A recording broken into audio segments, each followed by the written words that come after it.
IVF treatments పై 20,000 discount. Doctor consultation మరియు ultrasound scan ఉచితంగా అందిస్తున్నారు. 49 అంటే సంతానం, 49 అంటే సంతోషం. నమస్కారం అండి, మీ పేరు? మల్లికార్జున రెడ్డి. ఏం చేస్తుంటారండి? బిజినెస్ అండి. ఏం బిజినెస్ చేస్తారండి?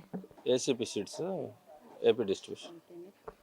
మరి ఎలా అంటే ఇప్పుడు జగన్మోహన్ రెడ్డి గారి ప్రభుత్వం వచ్చిన తర్వాత ఇక్కడ బిజినెస్లన్నీ ఏపీలో బిజినెస్లన్నీ చాలా డల్ అయిపోయినాయి, చాలా దెబ్బతిన్నాయి అని అంటున్నారు. అది ఎంతవరకు నిజమండి? అదంతా వరకు తెలిసి తెలియక మాట్లాడడం. కోవిడ్ తర్వాత అన్ని బిజినెస్లు అన్ని రాష్ట్రాల్లో ఆటోమేటిక్గా డౌన్ అయ్యాయి. వీళ్ళు టీడీపీలు దాన్ని బూత్గా చూపించి కేవలం జగన్ వచ్చాడు బిజినెస్ డౌన్ అయ్యంటే, ఈడంటే రాజధాని మార్చాడు ఇక్కడ డౌన్ అయినా మిగతా చోట్లంతా రాయలసీమ అయితేనే ఇటు వైజాగ్ సైడ్, తూర్పు వెస్ట్ గోదావరి ఇవన్నీ కూడా డౌన్ అయ్యాయి కదా. అదే కాక మా కంపెనీకి సంబంధించి ఇండియా వైడ్ ఉంది, అన్ని చోట్ల డౌన్ అయ్యాయి కొద్ది రోజులు. మళ్ళీ ఇప్పుడు పికప్ అయ్యాయి, వ్యాపారాలు బాగా నడుస్తున్నాయి. ఒక బిజినెసే కాకుండా అండి, మీరు ఒక వ్యక్తిగా ఇప్పుడు బిజినెస్ అంటే అన్ని చోట్ల తిరుగుతూ ఉంటారు. మీరు చూసినట్టయితే అసలు ఈ ప్రభుత్వం వచ్చిన తర్వాత అసలు పేద ప్రజలకు కానీ అసలు ఎలా ఉన్నాయండి? ఈయన జగన్మోహన్ రెడ్డి గారు వచ్చిన తర్వాత అసలు పరిపాలన ఎలా ఉందండి? అమ్మా, పేద ప్రజలకు బ్రహ్మాండంగా పరిపాలన ఉందమ్మా. పేద ప్రజ అందరికీ ఇప్పుడు మేమున్నాం బిజినెస్లో ఉంటాం. నాకు ఒక ఆధారు, ఇంకోటి రేషన్ కార్డు, లేదంటే ఇంకొక ఏదో ఒక సర్టిఫికెట్ ఏదో ఒకటి అవసరం పడుతుంది. 4-5 రోజులు నేను తిరగలేను కదా ఆఫీస్ చుట్టూ. ఈరోజు మా ఇంటి దగ్గరకు వచ్చి ఆధార్ కార్డు ఫొటోస్ తీసుకొని పోయి మన సమస్య ఏదన్నా కూడా వాలంటీర్ల ద్వారా మనం ఆఫీస్లో కూర్చొని మన సమస్య సాల్వ్ అయిపోతుంది. జగన్ గారి వలన పాలన అనేది ప్రజల దగ్గరికి తెచ్చినాడు జగన్మోహన్ రెడ్డి. అది చాలా అవన్నీ ఏంటంటే ఈరోజు వాలంటీర్ల ద్వారా పెన్షన్ పంచద్దు అన్నీ ఈసీ ద్వారా చేసినప్పుడు అదే ఒక్క నెల సచివాలయం దగ్గరికి పోవాలంటే గోల పెట్టేశారు. అలాంటి 4 సంవత్సరాలు ఇచ్చినారంటే అది మనకు పేద ముసలోళ్ళకు, నడవలేని వాళ్ళకి ఎంత మేలు జరిగినట్టు. అది మంచి ఆలోచన కదా. మరి వీళ్ళు జగన్ గారు పెట్టిన పథకాలు కానీ అవన్నీ కానీ ఇది శ్రీలంక అవుతుంది అవన్నారు కదా, అవన్నీ మేము చేయము, మేము డెవలప్మెంటే చూపిస్తాము, మేము ఇవన్నీ చేయము, మేము దీనికి వ్యతిరేకులం అని చెప్పి ఎవడో రమ్మని ఎలక్షన్లో బీజేపీ వచ్చిందా, జనసేన వచ్చేదా, టీడీపీ వచ్చిందా, ఆ విధంగా చెప్పి వచ్చి జగన్ చేసింది తప్పేనని చెప్పొచ్చు. అంతకు మించిన పథకాలు ఇచ్చాము, ఇదే వాలంటీర్లకు 10,000 జీతం ఇచ్చి మేము పొడిగిస్తాము అని చెప్తున్నారే కానీ వీళ్ళని తీసేస్తామని చెప్పి నువ్వు ఎలక్షన్ చేస్తే జగన్ చేసిన తప్పు, వాళ్ళు చేసింది కరెక్ట్ అనేది జనాలకు అర్థమవుతుంది. అంటే ఇప్పుడు ఎక్కువ ఇస్తాము అని అంటున్నారంటే చంద్రబాబు నాయుడు గారు ఆయన విజన్ ఉన్న నాయకుడు, ఆయన సంపద సృష్టించి ప్రజలకు ఇస్తాడు అని అంటున్నారు. జగన్మోహన్ రెడ్డి గారికి సంపద సృష్టించడం చేతకాక అప్పులు చేసి రాష్ట్రాన్ని తాకట్టు పెట్టి ఇస్తున్నారు అని చెప్పేసి అని అంటున్నారు కదండి. అప్పు పర్సెంటేజ్ చూస్తే చంద్రబాబు కంటే జగనే తక్కువ చేశాడు. సంపద ఆయన సృష్టించలేదు. ఆయన కొన్ని మైండ్ లేని మాటలు మాట్లాడాడు. ఎండలు ఎక్కువైనప్పుడు 10 డిగ్రీలు ఎండలు తగ్గించండి, సముద్రాన్ని అరికడతా, ఇలాంటి తుఫాను అరికడతా, ఇలాంటి మాటలు మైండ్ ఉన్నవాడు మాట్లాడతాడు ఎవడన్నా. మరి ఆయనకు ఏం మాట్లాడతాడు మైండ్ లేనివాడు? ఆయన ఏం మాట్లాడినా అది మనం లెక్కలేక తీసుకోకూడదు. సంపదను ఎలా సృష్టిస్తాడమ్మా? ఆయన సంపద సృష్టించుకుంటాడు అంతే. కంపెనీలు తీసుకొస్తాను, గత 5 ఏళ్లలో ఎన్ని సింగపూర్లు చేశాడు, ఎన్ని కంపెనీలు తెచ్చాడు, ఏం వెలగబెట్టాడు? 600 కంపెనీలు తీసుకొచ్చామని చెప్తున్నారు కదండి. అవన్నీ ప్రోగ్రాములు పెట్టి లక్షల కోట్లు తగలబెట్టాడు. పబ్లిసిటీలకు కొబ్బరికాయ కొట్టడం, శంకుస్థాపనలు చేయడం, ఏ కంపెనీ ఎక్కడ నెలకొనలే. మనం చూసింటాం, ఎన్నో శంకుస్థాపనలు చేశాడు. ఎక్కడన్నా అక్కడ కంపెనీ గోడలు పునాదులు వచ్చాయా? అదేంటండి తీసుకొచ్చారు, ఇక్కడ గన్నవరంలో కూడా ఏదో కంపెనీ తీసుకొచ్చారు, అమరావతిలో కంపెనీలు తీసుకొచ్చారు. అవన్నీ జగన్ గారు వచ్చిన తర్వాత వెళ్ళిపోయినాయి వెనక్కి అని అంటున్నారు కదండి.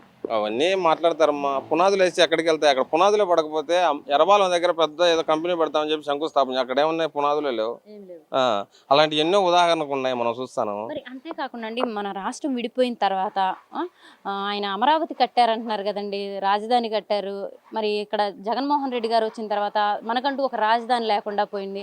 ఈయన అభివృద్ధి చేశారు, వచ్చిన తర్వాత సచివాలయం కట్టారు, ఇవన్నీ కట్టారు, అమరావతిని డెవలప్ చేశారు చంద్రబాబు నాయుడు గారు అంటున్నారండి. మరి డెవలప్ చేశారండి? తాత్కాలిక సచివాలయం అని చెప్పి అది వాటర్ కారుతా డ్యామేజ్గా దాన్ని నాశరకంగా కట్టి 4,000 స్క్వేర్ ఫీట్ విలువ చేసేదాన్ని 12,000 బిల్లు చేసుకొని తాత్కాలికం అని రాష్ట్రాన్ని నాశనం చేశారు. ఇంకొకటి అదే అన్ని వేల ఎకరాలు రాజధానికి అవసరం లేదమ్మా. చెన్నైలో ఎన్ని వేల ఎకరాలు ఉన్నాయి, హైదరాబాద్లో ఎన్ని వేల ఎకరాలు ఉన్నాయి, కర్ణాటకలో ఎన్ని వేల ఎకరాలు రాజధానికి. ఈ రోడ్ సైడ్ అది కొలనకొండ ఆ సైడ్ ఎక్కడో ఒకసారి 100, 150, 300 ఎకరాల్లో తీసుకొని రోడ్డు పేసుకు బ్రహ్మాండమైన రాజధాని కట్టింటి పర్మనెంట్ది. ఈరోజు జగన్మోహన్ రెడ్డి దాన్ని తీసేవాడమ్మా? తేడు కదా. మీరు తాత్కాలికం అని చెప్పి అది కట్టి భూములన్నీ 33,000 ఎకరాలు బినామీల పేర్లతో వాళ్ళకు వీళ్ళకి, ఆ జడ్జీలకు, లాయర్లకు వ్యవస్థనంతా గుప్పెట్లు పెట్టుకోవడం కోసం తలా 5 ఎకరాలు 10 ఎకరాలు ఇక్కడ భూములు రాపించి రైతుల దగ్గర లాక్కొని వాళ్ళ నోర్లు కొట్టి దాన్ని ఎటు అటు కాకుండా చేసింది పాపం ఎవరికి పోతే చంద్రబాబుది ఆ పాపం అంతా. అదే మర్యాదగా రోడ్డు పేస్ కట్టి ఒక 100, 200, 300 ఎకరాల్లో బ్రహ్మాండమైన రాజధాని పర్మనెంట్ కట్టింటే జగన్మోహన్ రెడ్డి దాని జోలికి ఎందుకు వస్తాడమ్మా? మీరు అవినీతి చేయబట్టే కదా జగన్మోహన్ రెడ్డి దాన్ని ఆపింది. జగన్మోహన్ రెడ్డి గారు గతంలో పాదయాత్రలో ఆయన ఒక మేనిఫెస్టో చెప్పారండి, నవరత్నాలని ప్రజలకి. మరి అవన్నీ నెరవేర్చారండి? అంటే ప్రజలకి అర్హులైన ప్రతి ఒక్కళ్ళకి ఆయన నెరవేర్చారండి ఇచ్చిన మాట ప్రకారం? అమ్మ, అర్హులైన ప్రతి ఒక్కరికి 100% నెరవేర్చాడు జగన్మోహన్ రెడ్డి గారు. ఆయన ఇప్పుడు గతంలో కూడా కొన్ని నేను ఇవ్వగలిగేటే చెప్పాడు. ఇవ్వలేనైతే ఆయన రైతు రుణమాఫీ నేను చేసేస్తానన్నది అబద్ధం. కానీ నేను చేయలేను కాబట్టి చేయలేదు. రుణమాఫీ గురించి ఆయన తీసుకురాలేదు. ఈ పథకాలు కూడా ఆయన ఏవైతే చేస్తానో అవే చేశాడు. చేసేది కావాలన్నా అబద్ధం చెప్పి తప్పించుకునేది మనకు కావాలన్నా. గతంలో చంద్రబాబు నాయుడు ఎన్నో హామీలు ఇచ్చాడు, 600 హామీలు. ఏమన్నా నెరవేర్చాడా? అదేంటండి అసలు రైతులకు కానీ, ఎస్సీ, ఎస్టీ, బీసీ, మైనారిటీ వర్గాలకి అసలు ఎవరికైనా పేదవాళ్ళకి ఏదన్నా మంచి జరిగిందంటే, పేదవాడు ధనవంతుడు అయ్యాడంటే అది కేవలం టీడీపీ ప్రభుత్వంలోనే అని చెప్పేసి చంద్రబాబు నాయుడు గారు అనేకమైన సభల్లో చెప్తున్నారు కదండి. ఏ విధంగా చేశాడమ్మా పేదవాడిని దనుకుని? ఏ రూపాయన ఆయన హయాంలో పేదవాడికి ఏమన్నా లబ్ధి కోరిందా? తన ఎక్కడే కానీ ఎక్కడ చూపించమని పలానా విధంగా. రైతు రుణమాఫీ చేసామంటున్నారు, డ్వాక్రా రుణమాఫీలు చేసామంటున్నారు, పసుపు కుంకుమ వేసామంటున్నారు, ఇవన్నీ చేయలేదండి చంద్రబాబు నాయుడు గారు? మా పశువు లాస్ట్ ఎలక్షన్ మూమెంట్లో 10,000 వేసాడు. 10,000తో ధనికులు అయిపోతారా? డ్వాక్రా రుణమాఫీ చేశాడా? రైతు రుణమాఫీ చేశాడా? రైతు రుణమాఫీ చేయలేదే, చేయలేదు. కానీ అన్నీ చేసాము అసలు చెప్పమని ఎక్కడ చేశాడు? ఎక్కడ చేయలేదే. నాకు కూడా ఒక పొలం ఉంది, నాకు భూమి, నాకు జరగలేదు రుణమాఫీ. మరి ఎందుకు అబద్ధమే అయింది ఊరక. చంద్రబాబు అమ్మ మైక్ చేతికి ఇచ్చే ఏం మాట్లాడుతూ తెలియదు. ఆయనకు మైండ్ పోయిందమ్మా. ముందు వాళ్ళ కొడుకు మాట్లాడను రాదు. జగన్మోహన్ రెడ్డి అనే వ్యక్తి వాళ్ళ నాన్నగారి ఆశయాలతో వచ్చిన వ్యక్తి. ప్రజలకు ఏం చేయాలా, ఏం చేయకూడదు అనేది అతనికి బాగా తెలుసు. ఏ విధంగా అయితే ఇప్పుడు బేస్ లెవెల్లో పేదలకు అందరికీ ఈ పథకాలు రావడంతో అమ్మ ఈరోజు నా పిల్లలకు ఫీజు కట్టుకోవాలా, 15,000 నాకు డబ్బులు వచ్చి ఆ పిల్లలకు ఫీజు కట్టుకుంటే నాకు భారం తగ్గిపోయింటే కదా. ఈ 15,000 నేను అప్పు చేసి ఇది 4 ఏళ్ళకి ఎంత అవుతుంది, అంతకంత అవుతా వస్తుంది. ఇలాంటి సిచ్యువేషన్ నుంచి జనాలను కాపాడి పేదలను ఆర్థికంగా నిలదట్టుకునే విధంగా ఆయన ఆలోచన చేశాడు. నాడు నేడు ద్వారా స్కూల్స్ బ్రహ్మాండం ఇంగ్లీష్ మీడియం ఇచ్చి చేశాడు. మరి వీళ్ళు ఎందుకు పోవాలమ్మా ఇంగ్లీష్ మీడియం వద్దని? ఇంగ్లీష్ మీడియం చదివితే తప్ప వాళ్ళ పిల్లలు ఇంగ్లీష్ మీడియం చదవడం లేదా? మరి ఎందుకు జగన్మోహన్ రెడ్డి తప్పులు పడడం ఎందుకు? మీ పిల్లలు తెలుగు మీడియంలో చదివించేది, ఇంగ్లీష్ మీడియం పేదలకు ఎందుకు వద్దు? అది తప్పు కదా. పెన్షన్ ఇంటి దగ్గరకు వచ్చి వాలంటీర్లు ఇస్తున్నారు. వాలంటీర్లు ఇచ్చి మీకేం తప్పు? వాలంటీర్లు ఇవ్వద్దన్నారు.